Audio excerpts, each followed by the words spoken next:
Welcome to your favourite day of the week, everyone, where it's our most favourite time of the year again. Leading up until Christmas, we're going through some strange, funny, and absolutely downright bizarre stories that have occurred in history. So last time out, we went through the war between two of the finest military superpowers in history, chimpanzees. And this time, we're going through the biggest hoax that has ever involved the moon. Not the moon landing, there was one before that. So let's see what's behind this door.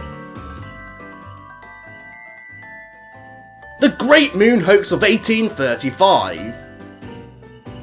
So everyone knows that the moon landings in 1969 were a giant hoax by the government to cover up the 19 tentacled super sexy aliens that live on the moon that could seduce us with just a glance just as easily as Medusa had turned men to stone as they want them all for themselves.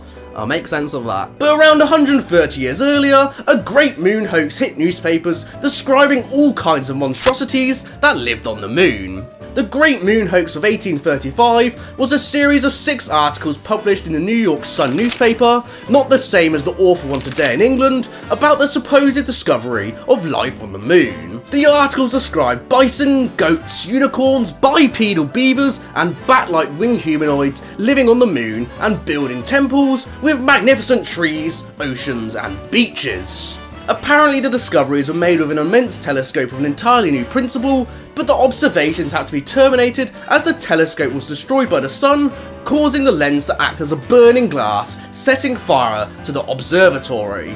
The discoveries were attributed to one of the most well-respected astronomers of the time, Sir John Herschel, but this was actually not the case. While no one has ever been confirmed as the writer, the most likely suspect is Richard Adams Locke, who was working for the Sun newspaper at the time, probably to create a sensational story that would increase paper sales. Herschel was initially amused by the hoax, stating his observations could never be that interesting, but soon began to become annoyed at it as people actually believed it was serious. Apparently the hoax established the Sun as a successful newspaper, but there could be a degree of exaggeration here. The hoax was not actually discovered to be a hoax until a few weeks later, but the paper never issued a retraction. So maybe, just maybe, unicorns do actually live on the moon, as journalists would never lie.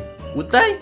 So I've been Jamie's Day, your favourite day of the week, and thank you all for watching the Great Moon Hoax of 1835. Join us next time when we go through one of the biggest mad lads in history and the origin of the term lick me on the arse. I'll see you all then, peace.